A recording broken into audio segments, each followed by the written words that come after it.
ये तो हमने सीखा कि चार्जेस इलेक्ट्रिक फील्ड कैसे प्रोड्यूस कर रहे हैं, पॉजिटिव चार्ज की इलेक्ट्रिक फील्ड क्या होती है, नेगेटिव चार्ज की इलेक्ट्रिक फील्ड क्या होती है, एक डिस्ट्रीब्यूशन ऑफ मास चाहे वो डिस्क्रीट हो या कंटिन्यूअस हो उसकी वजह से इलेक्ट्रिक फील्ड क्या होती है। अब इलेक्ट्रिक फील्ड अगर प्रोड्यूस हो चुकी है तो वो इलेक्ट्रिक फील्ड स्पेस में हर एक जगह पर अपनी कुछ वैल्यू रखेगी। मान लो यहां पे इलेक्ट्रिक फील्ड ई की है, ठीक है।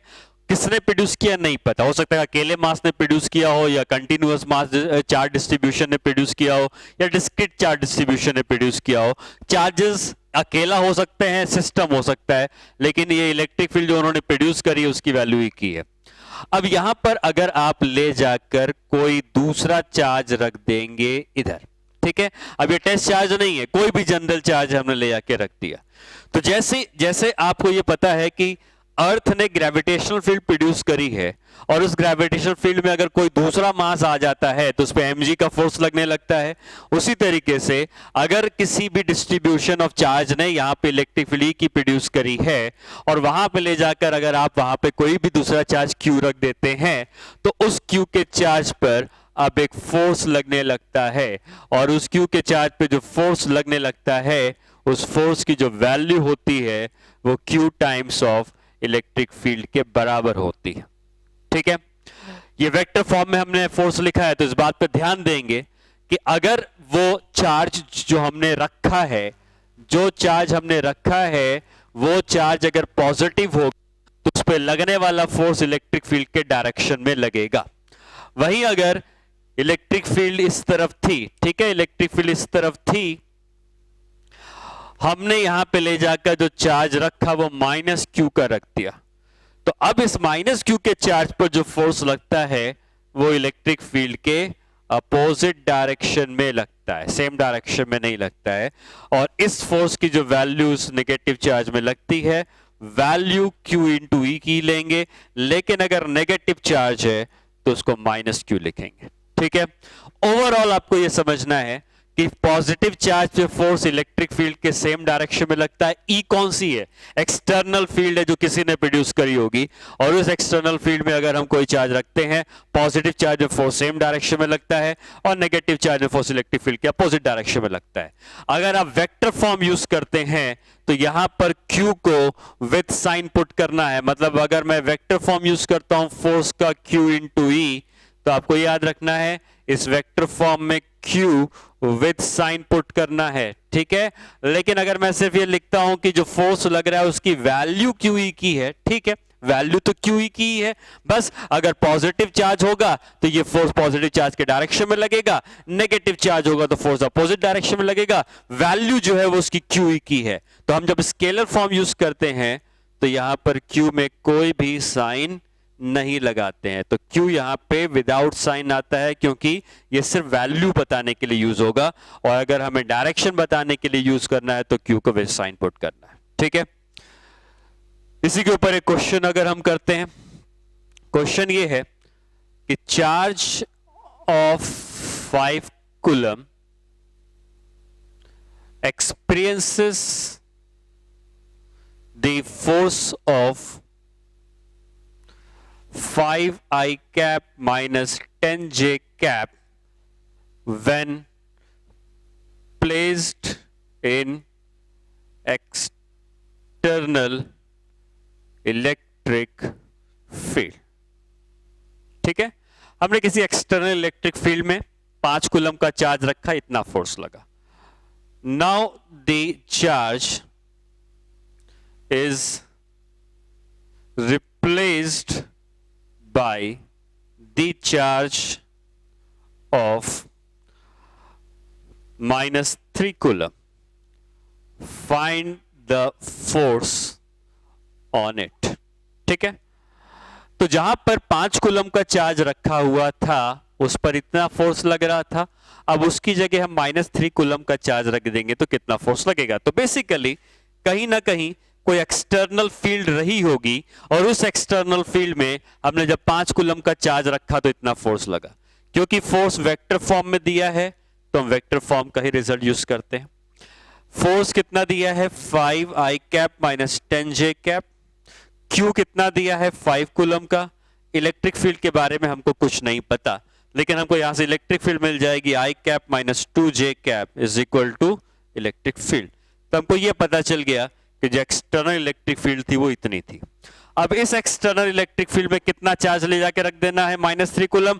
फिर से यही फॉर्मूला यूज करेंगे, force is equal to Q into E, और क्योंकि वेक्टर फॉर्म है तो क्यू को हमें क्या रखना है, विथ साइन। विथ साइन मतलब -3 है तो -3 ही रखना है।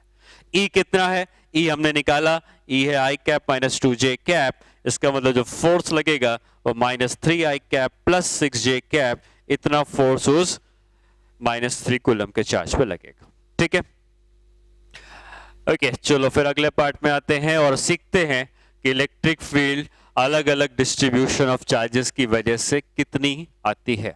ठीक है, तो अलग अलग डिस्ट्रीब्यूशन ऑफ चार्जेस से इलेक्ट्रिक फील्ड निकालने के लिए electric field due to pair of charge at any point on its bisector line। मतलब यह है कि हमारे पास एक चार्ज Q का इधर रखा है, दूसरा चार्ज Q का इधर रखा है। दोनों चार्ज आइडेंटिकल हैं, दोनों Q के बराबर हैं, और अगर हम इस लाइन को बाइसेक्ट करते हैं परपेंडिकुलरली और हम किसी जगह पर पहुंचते हैं, मान लो ये दूरी x की है, तो इस x की दूरी पर दोनों की वजह से कंबाइंड इलेक्ट्रिक फील्ड कितनी आएगी। क्योंकि ये डिस्क्रीट मास डिस्ट्रीब्यूशन है, एक q इधर है एक q इधर है, मास चार्ज डिस्क्रीट चार्ज डिस्ट्रीब्यूशन है, चार्ज टुकड़ों में बटा हुआ है, तो हम इसकी वजह से यहां पर फील्ड निकालेंगे, इसकी वजह से फील्ड निकालेंगे, दोनों फील्ड का वेक्टर एडिशन कर देंगे, नेट फील्ड आ जाएगी। अब हमें मान लो ये दूरी दी है r है, ये दूरी भी r है, परपेंडिकुलर बाइसेक्टर है, तो हम किसी भी एक चार्ज की वजह से पहले इलेक्ट्रिक फील्ड निकालते हैं। तो ये वाला जो चार्ज है, इसकी वजह से अगर आप इलेक्ट्रिक फील्ड निकालते हो तो क्या इसकी इलेक्ट्रिक फील्ड का डायरेक्शन कहीं इधर आ जाएगा। ठीक है, वहीं अगर हम इस चार्ज की वजह से इलेक्ट्रिक फील्ड निकालते तो इसकी इलेक्ट्रिक फील्ड का डायरेक्शन कहीं इस तरफ आ जाता।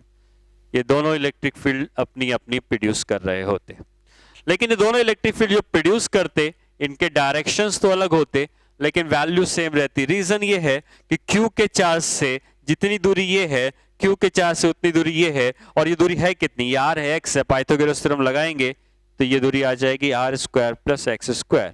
उसी तरीके से इसमें पाइथागोरस थ्योरम लगाएंगे r² प्लस x²। तो जितनी फील्ड ये बनाएगा उतनी फील्ड ये बनाएगा, और फिर इन दोनों फील्ड को हम अगर जोड़ते हैं तो हम देख सकते हैं डायग्राम में कि इन दोनों फील्ड को जोड़ने के बाद इसकी वजह से जो नेट फील्ड आएगी वो कहीं हॉरिजॉन्टल हो जाएगी, और इसी नेट फील्ड को हमें निकालना है। ठीक है, मान लो ये एंगल थीटा का है, ये एंगल भी थीटा का है, तो बाय सिमेट्री ये एंगल भी थीटा के हैं, अपोजिट एंगल्स हैं, और क्या इसका ई कॉस थीटा इसका ई कॉस थीटा दोनों जुड़ जाएगा, इसका ई साइन थीटा वर्टिकल इसका ई साइन थीटा वर्टिकल दोनों आपस में कैंसिल हो जाएंगे, तो वर्टिकल फील्ड तो कैंसिल हो जाएगी, हॉरिजॉन्टल फील्ड जुड़ जाएगी और नेट फील्ड निकाल सकते हैं। तो पहले तो हम किसी भी एक चार्ज की वजह से फील्ड निकालते हैं।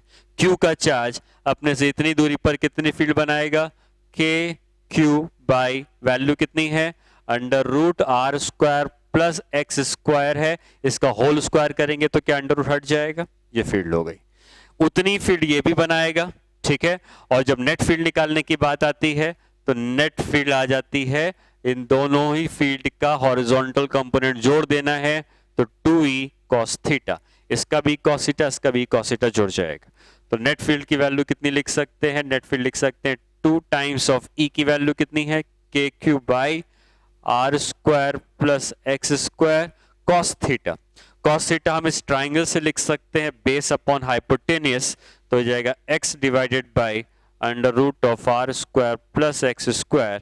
तो यहां से हमें ई नेट की वैल्यू आ जाएगी 2kqx divided by r² plus x² की पावर 3/2। ये नेट इलेक्ट्रिक फील्ड की वैल्यू है जो दो चार्जेस मिलकर अपनी बाइसेक्टर लाइन में x की दूरी पर प्रोड्यूस कर रहे होंगे। ठीक है, ये रिजल्ट हमको याद रखना है। बाइसेक्टर लाइन का मतलब क्या हुआ? बाइसेक्टर लाइन का मतलब ये हुआ कि जैसे मान लो कि ये एक मार्कर है, इसके दो एंड्स पे हमने Q और Q के चार्ज रख दिए, तो बाइसेक्टर लाइन के इसको कह सकते हैं। ठीक है, यहां पर इलेक्ट्रिक फील्ड की वैल्यू, ये दोनों चार्जेस हैं, यहां पे इलेक्ट्रिक फील्ड की वैल्यू जो है वो ये फॉर्मूला बता रहा है। ना सिर्फ ये बाइसेक्टर है बल्कि ये भी बाइसेक्टर है, परपेंडिकुलर जा रहा है, ये भी बाइसेक्टर है, इधर भी बाइसेक्टर आएगा, नीचे बाइसेक्टर आएगा। मतलब अगर ये दो चार्जेस इस तरीके से रखे हुए हैं तो हमने इलेक्ट्रिक फील्ड इस तरफ निकाली है परपेंडिकुलर बाइसेक्टर में, लेकिन ये भी बाइसेक्टर होगा और यहां पर भी इलेक्ट्रिक फील्ड की वैल्यू उतनी ही आएगी जितनी हमने यहां निकाली है। ये भी बाइसेक्टर होगा और यहां पर भी इलेक्ट्रिक फील्ड की वैल्यू उतनी ही आएगी x की दूरी पर। तो ये सब बाइसेक्टर हैं और ये पूरे बाइसेक्टर में हर जगह पे फील्ड की वैल्यू इतनी आने वाली है। तो एक सर्कल अगर तुम बना देते, इस सर्कल के अंदर जो भी इलेक्ट्रिक फील्ड की वैल्यू होती, हर जगह पर बाइसेक्टर में फील्ड की वैल्यू इतनी आती। ठीक है, अब अगर ये दोनों चार्जेस जो हैं वो Q और Q के हैं तो फील्ड इतनी है। अगर वही दोनों चार्जेस अगर ये Q/2 और Q/2 के होते तो क्या फर्क पड़ता? तो फर्क यही पड़ता कि यहाँ पे Q की जगह Q/2 आ जाता और ये Q कैंसिल हो जाता और इलेक्ट्रिक फील्ड की वैल्यू हम इसके बराबर लिख सकते हैं। ठीक है, उसी तरीके से आप इस बात को समझें कि अब हमारे पास एक स्क्वायर है मान लो। ठीक है, और इस स्क्वायर के चार कोनों पर हमने चार चार्जेस रख दिए, Q/4, Q/4 और Q/4। ठीक है, अब अगर तुम इस Q/4 को कंसीडर करो और इस Q/4 को कंसीडर करो, हम जिन दो को कंसीडर कर रहे हैं उसको मैंने बनाया हुआ है, अब इन दो को कंसीडर करो। ठीक है, अगर हमने इन दोनों को एक लाइन से जोड़ दिया, ये लाइन से जोड़ दिया, तो ये एक्चुअली उस स्क्वायर का डायगोनल है। ठीक है, जो भी डायगोनल। अब अगर हम इन दोनों चार्ज को जोड़ने वाली लाइन के परपेंडिकुलर बाइसेक्टर में कुछ दूरी पर जाते हैं, ठीक है, समझना इस बात को कि ये परपेंडिकुलर बाइसेक्टर में यहां गए, ये दूरी x की है, ये r है, ये r है। तो जरा पिछले डायग्राम को देखो और इस डायग्राम को देखो, ये दोनों पेयर ऑफ चार्ज हैं और परपेंडिकुलर बाइसेक्टर में x की दूरी पर फील्ड निकालना चाहते हैं। क्या ये दोनों भी पेयर ऑफ चार्ज बन गए हैं और परपेंडिकुलर दूरी पर x की दूरी पर हम फील्ड निकालना चाहते हैं? तो फॉर्मूला यही यूज होगा, बस अंतर ये है कि अगर ये Q/2 और Q/2 के चार्ज थे तो यहां पर फॉर्मूला इतना आया था, अगर Q/4 और Q/4 के चार्ज होंगे तो फॉर्मूले में Q की जगह Q/2 का टर्म आ जाएगा। ठीक है, बस यही अंतर होगा, Q/2 था तो Q आया है, Q/4 होगा तो Q आ जाएगा। सिमिलरली अगर आप इन दोनों पेयर को कंसीडर करो, इसका और इसका मिला के भी तो एक पेयर बन रहा है, ये दोनों चार्जेस अगर पेयर बना रहे हैं और इनको भी अगर हम जोड़ दें तो क्योंकि ये तो है तो स्क्वायर का ही डायगोनल, तो ये दूरी भी r है, ये दूरी भी r है, और क्या इस पेयर के लिए भी ये बाइसेक्टर लाइन है? ठीक है, तो ये दोनों पेयर ऑफ चार्ज बन गए, ये बाइसेक्टर लाइन बन गई जो सीधे आर पार निकल गई है। ठीक है, ये सीधे आर पार निकल गई है, बाइसेक्टर लाइन है, और इस बाइसेक्टर लाइन पर अगर आप x की दूरी पर जाते हैं तो इसके लिए भी वो बाइसेक्टर लाइन है, इसके लिए भी बाइसेक्टर लाइन है, और दोनों की वजह से हम देखें तो जिस तरीके से Q/4 मिलकर फील्ड इधर बनाएंगे, वैसे क्या ये दोनों Q/4 मिलकर फील्ड बनाएंगे और दोनों की फील्ड इस जगह पर क्या हो जाएगी? जुड़ जाएगी, दोनों की फील्ड यहां पर जुड़ जाएगी और नेट फील्ड की वैल्यू यहां पर इस तरफ आनी चाहिए। कितनी आएगी? एक पेयर खाली Q/4 का होता तो यहां पर फील्ड के फॉर्मूले में Q/2 आ जाता। ठीक है, Q/2 क्यों आता? क्योंकि Q/2 थे तो Q था, तो Q/4 होंगे तो Q/2 आ जाएगा। उसी तरीके से इन दोनों Q/4 की वजह से भी Q/2 आएगा और दोनों की फील्ड एक ही तरफ जुड़ जाएगी, और जुड़ने के बाद क्या रिजल्ट वही मिल जाएगा, Q/2 मिल जाएगा और नेट फील्ड की वैल्यू वही आ जाएगी जो कि पिछले केस में आई थी। कहने का मतलब यह है कि अगर तुम्हारे पास एक पेयर है Q/2 का, तो बाइसेक्टर लाइन की जो फील्ड है, अगर तुम्हारे पास चार चार्जेस हैं, चारों Q/4 के हैं, सबको जोड़ के टोटल Q मिलता है, और बाइसेक्टर लाइन में x की दूरी पर जाओगे तब भी फील्ड वही आएगी। और ऐसा सिर्फ इस स्क्वायर के लिए नहीं है। अगर हमने कहा कि हमारे पास एक हेक्सागोन है, ठीक है, इस तरीके से एक हेक्सागोन है और इस हेक्सागोन के 6 कोनों में हमने चार्जेस रख दिए, हेक्सागोन के 6 कोनों पे हमने चार्जेस रख दिए, ठीक है। और इन 6 कोनों पे जो चार्ज रखे गए हैं उनकी वैल्यूज क्या क्या है, Q/6, Q/6, Q/6, Q/6, Q/6 and Q/6, मतलब टोटल चार्ज Q का रखना है। क्या इस हेक्सागोन की बाइसेक्टर लाइन ये बन जाएगी, ठीक है। और इस बाइसेक्टर लाइन के बनने से आप ये याद रखें कि यहां पर 3 पेयर आएंगे, एक इन दोनों का पेयर आएगा R और R, एक इन दोनों का पेयर आएगा ABR, ABR, और एक इन दोनों का पेयर आएगा ABR, ABR, ठीक है। तो एक पेयर जैसे प्रोड्यूस करता वहां पर 3 पेयर प्रोड्यूस करते, और अगर हम नेट फील्ड निकालते तो नेट फील्ड की वैल्यू अभी भी वही आती जो पहले आई थी, x की दूरी पर KQX upon R² plus x² to the power 3/2, ठीक है। उसी तरीके से ऑक्टागोन हो सकता है, कई नंबर ऑफ साइड हो सकती हैं, टोटल चार्ज जोड़कर Q आता है। तो टोटल चार्ज अगर जोड़कर Q आता है तो ये फॉर्मूला हम यूज कर सकते हैं, चाहे वो हेक्सागोन के 6 कोने पे हो, स्क्वायर के 4 कोने पे हो, या एक लाइन के 2 कोने पे हो, ठीक है। इसी तरीके से अगर हम पॉलीगॉन के साइड बढ़ाते जाएंगे तो एक समय ऐसा आएगा कि हमको मिल जाएगा सर्कल, एक रिंग मिल जाएगी, क्योंकि जो सर्कल होता है ये भी एक पॉलीगॉन होता है और इसके पास इनफाइनाइट नंबर ऑफ साइड्स होती हैं, ठीक है।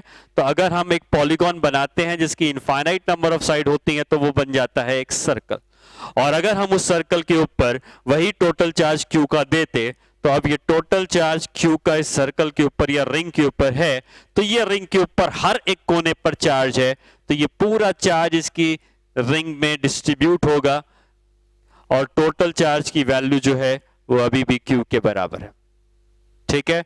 और अगर हम इसके सेंटर से x की दूरी पर आ जाते हैं तो किसी भी पेयर के लिए, पेयर कैसे बनता, अगर एक ऊपर चार्ज होता और एक नीचे चार्ज होता तो क्या ये इन दोनों के लिए पेयर बन जाता, ये दोनों मिला के एक पेयर बन जाते, और ये दोनों पेयर के लिए बाइसेक्टर लाइन है। उसी तरीके से ये चार्ज और ये चार्ज मिलके भी एक पेयर बनाते, इनके लिए बाइसेक्टर लाइन है। ऐसी कई सारी बाइसेक्टर लाइन यहां बन सकती हैं और सब के लिए ये दूरी R के ही बराबर है, और वही जैसे हेक्सागोन था, स्क्वायर था, सबसे मिलाकर यहां पर फील्ड निकालते तो इस फील्ड की वैल्यू वही आती, कितनी, KQX divided by R² x² 3/2। तो याद रखना, किसी भी रिंग के डिस्ट्रीब्यूशन से अगर हम सेंटर से x की दूरी पर आते हैं जिसमें कि टोटल चार्ज कैपिटल Q का है, तो हम ये कह सकते हैं कि टोटल चार्ज मिला के कैपिटल Q का अगर है तो उसकी सेंटर से x की दूरी पर फील्ड का फॉर्मूला ये हो जाता है, ठीक है। एक इंपॉर्टेंट रिजल्ट है जिसको हमें याद रखना है।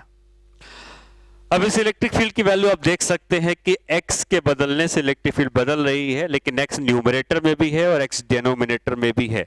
तो इलेक्ट्रिक फील्ड बदल तो रही है लेकिन न्यूमरेटर डिनोमिनेटर दोनों में है, तो ऐसा नहीं है कि इलेक्ट्रिक फील्ड हमेशा इंक्रीजिंग है या हमेशा डिक्रीजिंग है। तो एक्चुअली अगर तुम x को 0 पुट कर दो तो क्या पूरा टर्म 0 हो जाएगा, मतलब इसके सेंटर पर फील्ड 0 है। लेकिन जैसे ही सेंटर से दूर जाना शुरू करते हो फील्ड की वैल्यू बढ़ती जाती है, एक समय ऐसा आता है कि फील्ड मैक्सिमम होती है और ये फील्ड मैक्सिमम होने के बाद फिर से डिक्रीज होकर 0 की तरफ बढ़ती जाती है, ठीक है। जो ग्राफ बनता उसमें सेंटर पे फील्ड 0 है, जैसे ही हम राइट पे बढ़ते फील्ड बढ़ती जाती और ये फील्ड घट के 0 की तरफ होती जाती, जैसे जैसे हम इंफिनिटी की तरफ जाते फील्ड 0 की तरफ होती जाती, ठीक है। इस तरीके का एक रफ ग्राफ बनता। फील्ड मैक्सिमम कहां पर होती, तो एक्चुअली जो फील्ड मैक्सिमम होती है वो हम मैक्सिमम मिनिमा से निकाल सकते हैं। जो फील्ड की वैल्यू मैक्सिमम होती है वो सेंटर से r/√2 की दूरी पर होती है, यहां पे इलेक्ट्रिक फील्ड मैक्सिमम आती है। तो अगर आप x की जगह r/√2 पुट कर देंगे तो जो भी इलेक्ट्रिक फील्ड आती है वो मैक्सिमम आती है। जिस तरीके से इलेक्ट्रिक फील्ड का डायरेक्शन इस जगह पर इस तरफ है, उसी तरीके से यहाँ पे इलेक्ट्रिक फील्ड का डायरेक्शन लेफ्ट की तरफ होगा। ठीक है, यहाँ पे इलेक्ट्रिक फील्ड राइट की तरफ जा रही है तो यहाँ पे इलेक्ट्रिक फील्ड लेफ्ट की तरफ जाएगी। और बस ये अंतर रहेगा कि अगर हम राइट डायरेक्शन को पॉजिटिव और लेफ्ट डायरेक्शन को नेगेटिव लेते हैं तो यही फील्ड इस तरफ यहाँ पे ऐसे चली जाएगी, मतलब फील्ड एक जगह पर मैक्सिमम होगी और मैक्सिमम होने के बाद फील्ड का डायरेक्शन लेफ्ट में है तो मैंने उसको नेगेटिव मान लिया है। बस सब कुछ सेम रहेगा, जैसे राइट में था वैसे लेफ्ट में था। और यहाँ पे इलेक्ट्रिक फील्ड की वैल्यू लेफ्ट साइड में मैक्सिमम होगी, लेफ्ट इज नेगेटिव r/√2 की दूरी पर। ठीक है, तो आपको याद रखना है कि रिंग के लिए इतनी दूरी पर फील्ड मैक्सिमम होती है। इस तरफ की फील्ड राइट में जा रही है, इस तरफ की फील्ड लेफ्ट में जा रही है। ये रिंग अगर पॉजिटिवली चार्ज है तभी फील्ड इससे दूर जा रही है, अगर यही रिंग नेगेटिवली चार्ज होती तो इधर की फील्ड इसकी तरफ आ जाती, इधर से फील्ड इसकी तरफ आ जाती। फील्ड की वैल्यू में कोई चेंज नहीं आता, बस डायरेक्शन उल्टे हो जाते। नेक्स्ट हम लोग पढ़ते हैं इलेक्ट्रिक फील्ड कैसे और डिस्ट्रीब्यूशन होंगे उनकी वजह से कैसे निकालते हैं। तो इसमें आता है electric field due to line distribution of charge. अब ये लाइन डिस्ट्रीब्यूशन ऑफ चार्ज क्या है?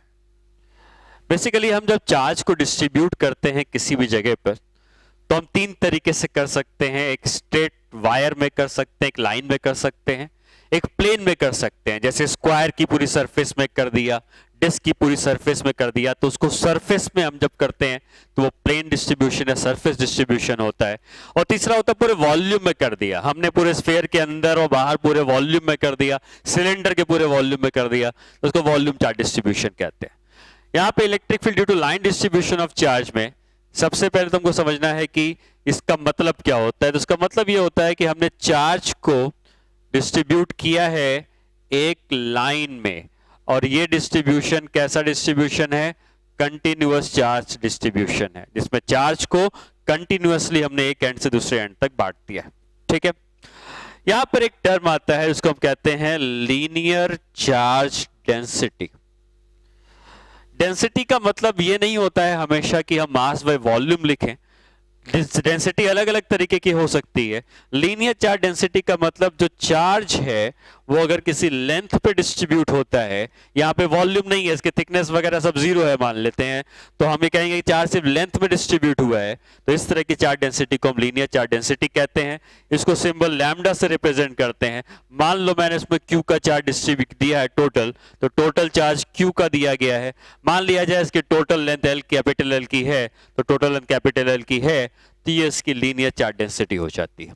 ठीक है, अगर चार्ज को हमने बराबर हर जगह पर इक्वली या यूनिफॉर्मली बांटा हुआ है, यूनिफॉर्मली का मतलब ऐसा नहीं कि कहीं ज्यादा दे दिया कहीं कम दे दिया, बराबर बराबर चार्ज पूरी सरफेस हमने लाइन पर अगर बांटा हुआ है, तो ऐसे केसेस में अगर आपको किसी भी छोटे से टुकड़ों में चार्ज निकालना होगा, जैसे अगर हमें पता करना है कि इतनी लेंथ में कितना चार्ज है, इतनी लेंथ पे भी तो कोई ना कोई चार्ज होगा, इतनी लेंथ पे कितना चार्ज है, तो अगर इतनी लेंथ का ही हमको चार्ज पता करना है तो इतने की लेंथ हमको पता होनी चाहिए। मान लेते हैं लेंथ x की है और इसमें जो चार्ज है वो मान लेते हैं q का है, तो आप ये कह सकते हैं कि पूरा चार्ज बाय पूरी लेंथ का जो रेशियो है जिसको हम लीनियर चार्ज डेंसिटी कह रहे हैं, ये पूरा चार्ज बाय पूरी लेंथ के रेशियो के बराबर तो है ही, लेकिन हम इसको इतना चार्ज बाय इतने लेंथ के रेशियो के बराबर भी कर सकते हैं।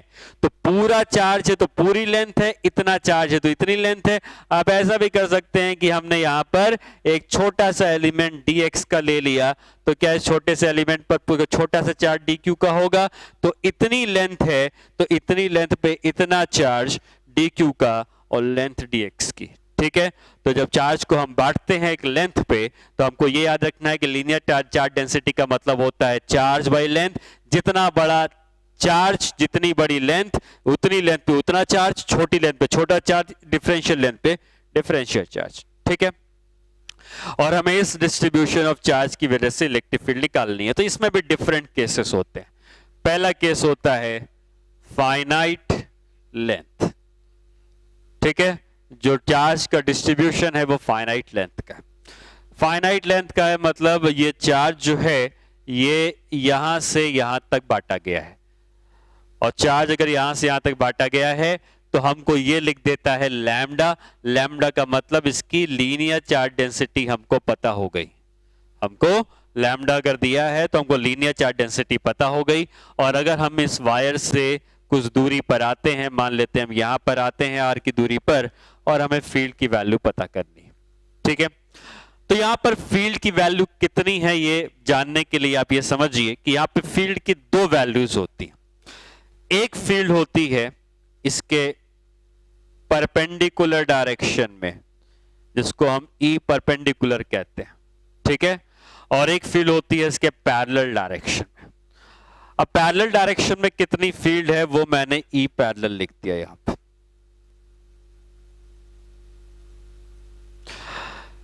अब यहां पर ई पैरेलल लिखने के बाद आपको अगर फील्ड की वैल्यू निकालनी है, या आप अगर चलो मान लो, ठीक है, इस तरफ बनाते हो, हम लोग कन्वेंशन ही इस तरफ बनाते हैं, वो अपने आप रिजल्ट आ जाएगा कि वो राइट में है लेफ्ट में है। लेकिन हाँ, हम कन्वेंशनली हमेशा राइट में अगर फील्ड बना रहे हैं तो अब इस फील्ड को निकालते कैसे हैं? तो तरीका ये होता है कि आप इस वायर का जो एंड है, मान लो वायर यहीं पे खत्म हो रहा होता, इस वायर का जो एंड है, इस एंड से इस पॉइंट पर एक लाइन बनाए, इधर वाले एंड से इस पॉइंट पर एक लाइन बनाए, ठीक है, दो लाइन बन गई। ये दूरी आर की थी, इसको आर की रहने दो। अब अगर हम इस लाइन से इस एंगल को देखेंगे तो ध्यान देना, एक एंगल इधर से जाके क्लॉकवाइज आएगा, और इधर वाले एंगल को निकालेंगे तो ये एंगल यहां से एंटी क्लॉकवाइज आएगा। तो जहां पर फील्ड निकालनी थी लाइन से परपेंडिकुलर बना दिया, एक बार लाइन के पैरेलल खींच दिया, इस वायर के पैरेलल खींच दिया, एक बार परपेंडिकुलर खींच दिया, एक एंगल θ1 है, एक एंगल θ2 है। इसको पैरेलल फील्ड कह रहे हैं, वायर के पैरेलल है, ये परपेंडिकुलर फील्ड है जो वायर के परपेंडिकुलर है, और इन दोनों का रिजल्टेंट नेट फील्ड आएगा कहीं ना कहीं। तो हमें इन दोनों की वैल्यूज पता होनी चाहिए। अब अगर ई पैरेलल की अगर हम बात करते हैं तो ई परपेंडिकुलर की बात करते हैं तो इसका फॉर्मूला होता है k लैम्डा बाई आर, जिसमें k वही 1/4 पाई एप्सिलॉन नॉट है, लैम्डा लीनियर चार्ज डेंसिटी है, r ये दूरी है, ब्रैकेट में आता है साइन θ1 प्लस साइन θ2। θ1 θ2 क्या है? θ1 इधर के एंड का एंगल है, θ2 इधर के एंड का एंगल है। ये दोनों अगर पता होगा तो आप ई परपेंडिकुलर निकाल सकते हैं, ठीक है। याद रखना ये इंपॉर्टेंट फॉर्मूला। दूसरा फॉर्मूला होता है पैरेलल के लिए। पैरेलल के लिए फॉर्मूला होता है k lambda by R, bracket में आता है cos θ1 माइनस cos θ2। ये हो गया परपेंडिकुलर का फॉर्मूला, ठीक है। इस फॉर्मूले में आप याद रखना कि θ1 में cos θ1 हमेशा इधर का एंगल है, θ2 हमेशा इधर का एंगल है, और ये हो जाता है cos θ1 माइनस cos θ2। इस तरीके से आप परपेंडिकुलर और पैरेलल दोनों कंपोनेंट निकाल सकते हैं। अगर ये कंपोनेंट मान लो पैरेलल का नेगेटिव आ जाता है तो बस यही अंतर है कि हमने माना था पैरेलल इस तरफ है लेकिन पैरेलल इस तरफ होगा, बस यही अंतर होगा, वैल्यू में कोई अंतर नहीं आएगा।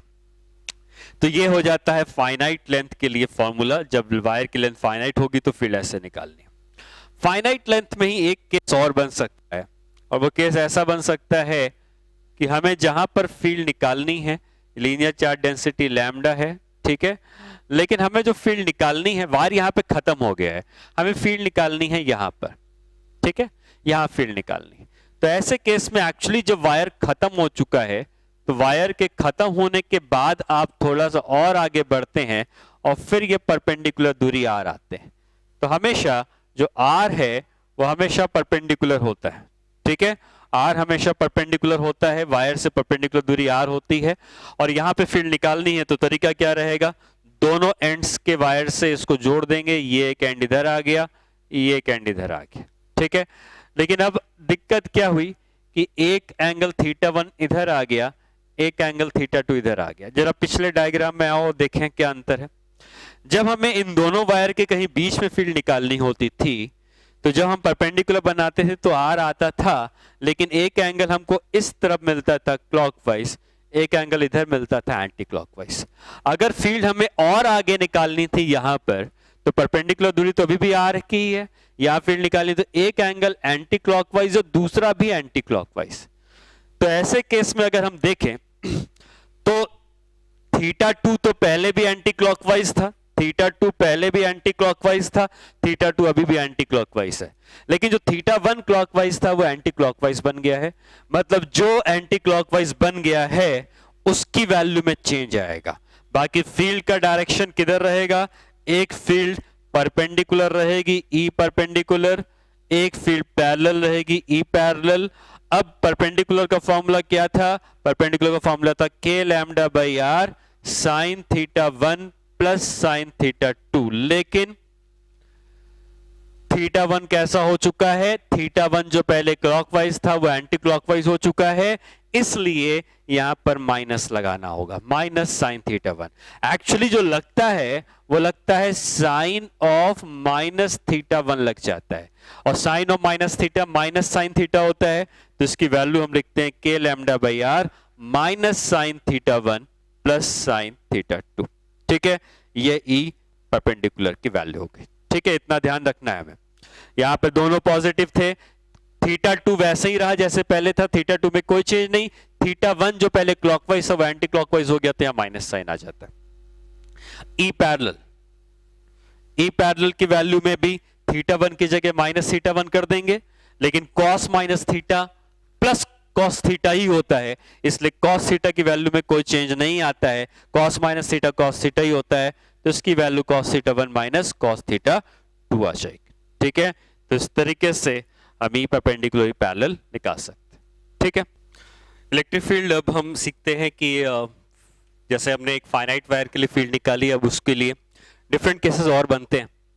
तो फाइनाइट वायर के लिए फील्ड के लिए क्या हमने सीखा कि अगर हम इस वायर से आर की परपेंडिकुलर दूरी पर जा रहे हैं तो जहां पर फील्ड निकालनी है उसको दोनों एंड से जोड़ देते हैं,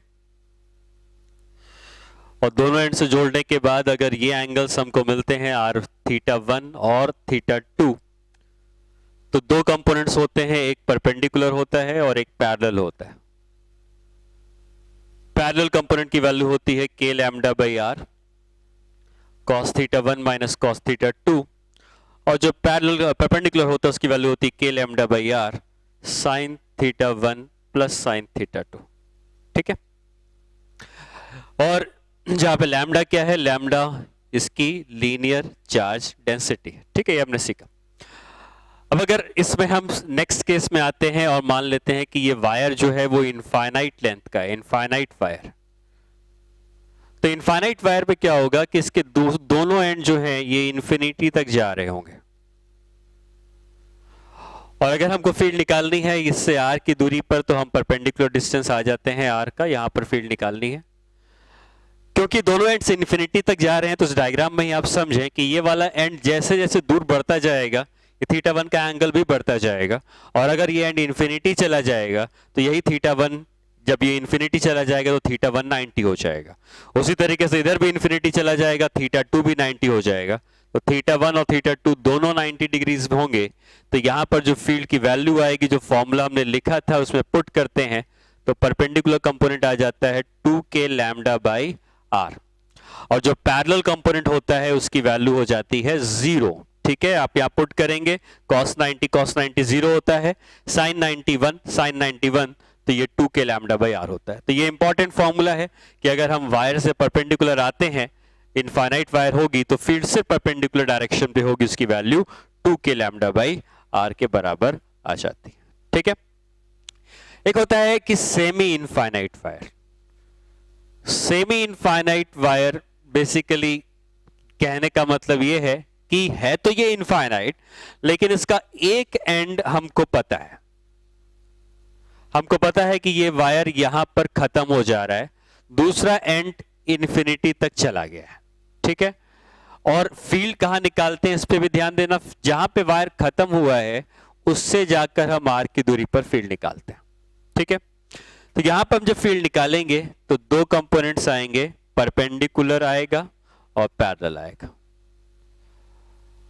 अगर हम फॉर्मूले में वैल्यू पुट करें तो ये कह सकते हैं कि ये यहीं पे खत्म हो गया है, जैसे ये वाला एंड जैसे जैसे दूर जा रहा था ये थीटा का एंगल भी बढ़ता जा रहा था और 90 हो गया था। लेकिन अगर ये वाला एंड यहीं पे खत्म हो जाएगा तो ये थीटा जो था वो यहाँ पे खत्म हो जाएगा, यहीं पे खत्म हो जाएगा।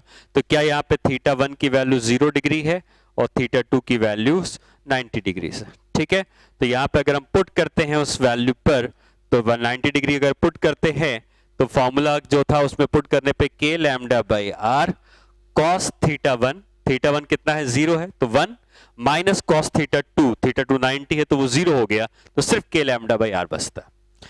परपेंडिकुलर निकालते हैं तो इसका फॉर्मूला है k lambda by R sine theta 1, theta 1 कितना है 0 तो वो 0 हो गया, साइन थीटा 2, थीटा 2 है 90 तो 1 बचेगा। तो पैरेलल कंपोनेंट परपेंडिकुलर कंपोनेंट दोनों बराबर आते हैं k लैम्डा बाई आर। और अगर ये दोनों बराबर हैं तो नेट इलेक्ट्रिक फील्ड इनके ठीक बीचों बीच आएगी और उस नेट इलेक्ट्रिक फील्ड को आप लिख सकते हैं इन दोनों का रिजल्टेंट जो बन जाएगा √2 times of k lambda by R. तो सेमी इनफाइनाइट मतलब जहां पे वायर एक एंड पे खत्म हो गया दूसरा इनफाइनाइट पे गया है, यहां पर फील्ड निकालनी है तो ये फॉर्मूला काम करेगा। लेकिन अगर यही फील्ड यहां पे निकालनी होती तो फिर यहां पे थीटा 1 कुछ ना कुछ आता, थीटा 2 तो 90 होता लेकिन थीटा 1 कुछ ना कुछ आता, तो ये फॉर्मूला वहां पे काम नहीं करता। ये सिर्फ इनफाइनाइट वायर होगा उसी के लिए काम करेगा। इनफाइनाइट एक एंड तक इनफाइनाइट गया होगा और दूसरे एंड पर फील्ड निकालनी होगी तभी काम करेगा। ठीक है, ये हो गया सेमी इनफाइनाइट वायर। नेक्स्ट होता है कि सर्कुलर वायर, सर्कुलर आर्क है मान लो। सर्कुलर आर्क में हो सकता है कि यह आर्क कुछ इस तरीके की हो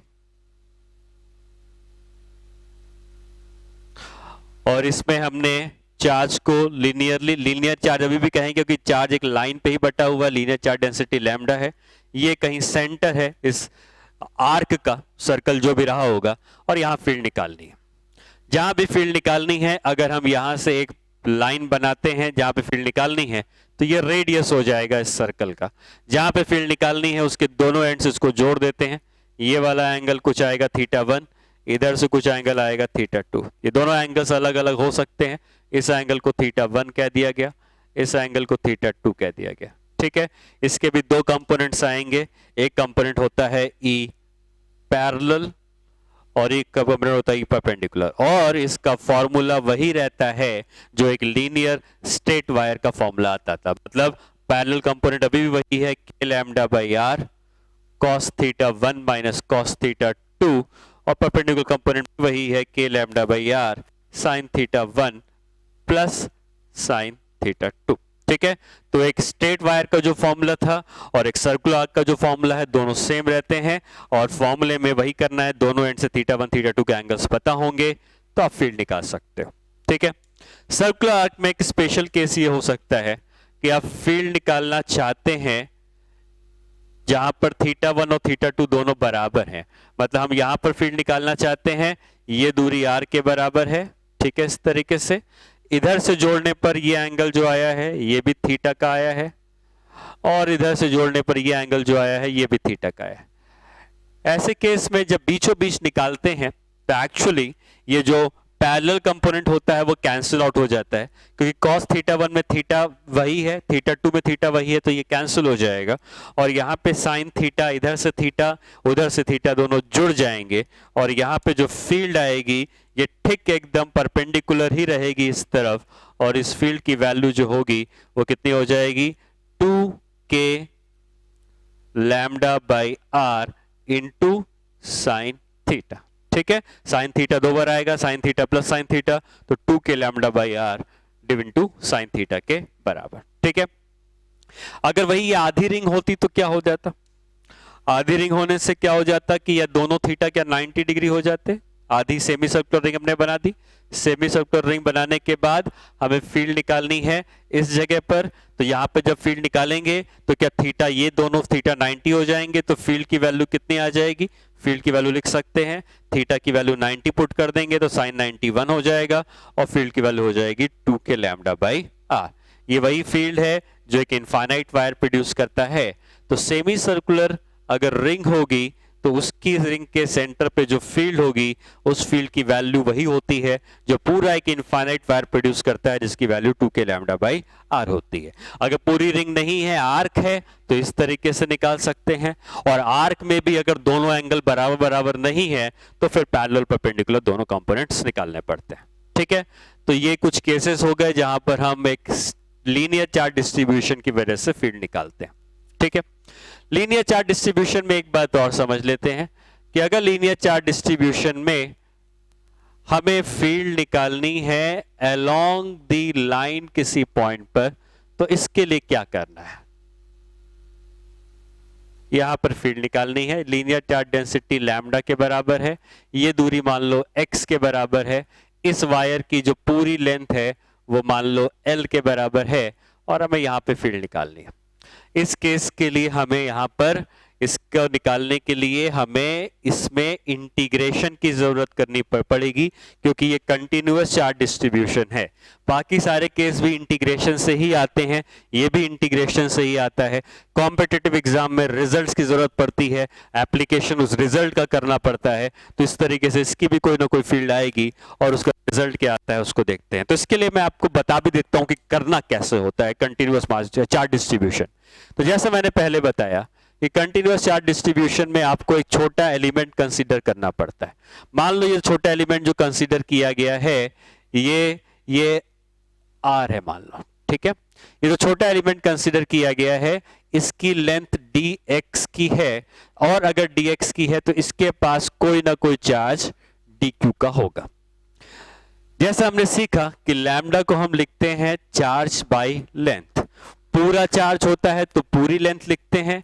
अगर सिर्फ इतने पोर्शन का चार्ज निकालना है dq, तो सिर्फ इतने पोर्शन की लेंथ लेंगे dx, तो इतने पोर्शन का चार्ज आ जाएगा dq is equal to lambda dx। इतने पोर्शन का चार्ज हमको मिल गया। ठीक है, अब आप सोचें कि ये एक पॉइंट चार्ज है, और पॉइंट चार्ज से अगर आप कुछ दूरी पर जाते हैं, इतनी दूरी पर जाते हैं, तो यहां पर फील्ड क्या होगी?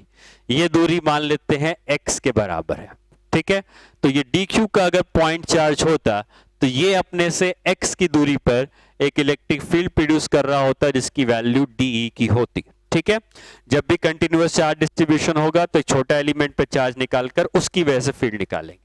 अब ये छोटा एलिमेंट जो dq का चार्ज है, ये अपने से x की दूरी पर जो फील्ड प्रोड्यूस कर रहा होगा उसकी वैल्यू होगी k dq by x square, क्योंकि यहां से यहां तक की दूरी x के बराबर है।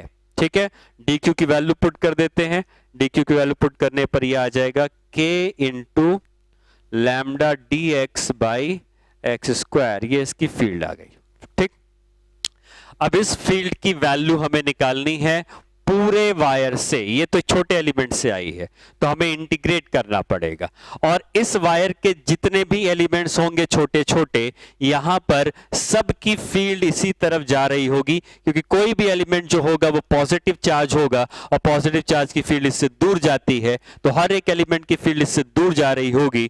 तो नेट फील्ड निकालने के लिए हम इसको इंटीग्रेट कर देंगे डी को, और इंटीग्रेट करने पर इसको भी इंटीग्रेट करना पड़ेगा k lambda dx by x square. ठीक है, अब आता है कि इंटीग्रेशन में कहां से कहां तक इंटीग्रेशन करना है। सबसे पहला एलिमेंट ये है, सबसे आखिरी एलिमेंट ये है। जो सबसे पहला एलिमेंट है उस समय x जो था वो एलिमेंट से इस पॉइंट की दूरी थी। जो सबसे पहला एलिमेंट है उससे इस पॉइंट की दूरी कितनी हो जाएगी? r के बराबर। और जो सबसे आखिरी एलिमेंट है उससे उस पॉइंट की दूरी कितनी हो जाएगी? r प्लस एल के बराबर। मतलब हम यहां पे जब लिमिट पुट करेंगे तो r से r प्लस एस एल के बराबर पुट करेंगे। ठीक है, इंटीग्रेशन करते समय जो कांस्टेंट्स होते हैं वो बाहर आ जाते हैं, और कांस्टेंट में k और लैम्डा कांस्टेंट है तो ये बाहर आ जाएंगे। इंटीग्रेशन के अंदर बचेगा dx बाई एक्स स्क्वायर, और लिमिट हो जाएगी r से लेकर r प्लस एल। ठीक है, इसका इंटीग्रेशन आता है कितना? -1/x, और अगर इंटीग्रेशन -1/x आता है तो लिमिट पुट करेंगे r से लेके r प्लस एल तक, तो ये हो जाएगा E is equal to k lambda into bracket में बचेगा 1/r -1/r प्लस एल। ठीक है, और ये वैल्यू कितनी हो जाएगी, फिर जब इंटीग्रेशन पर या सॉल्व करेंगे एलसीएम लेंगे तो एलसीएम लेके ऊपर बचेगा K lambda R plus L minus R is equal to इतना इंटू आर प्लस एल। ठीक है, हम इसको एक फॉर्मूले की तरह याद रख सकते हैं। फॉर्मूला ये है कि अगर एक लीनियर चार्ज डेंसिटी लैम्डा है, इस वायर की लेंथ एल है और इस वायर से अगर आप आर की दूरी पर फील्ड निकालना चाहते हैं तो फॉर्मूला हो जाता है के लैम्डा एल, डिनोमिनेटर में आता है R into R plus L के बराबर। ठीक है।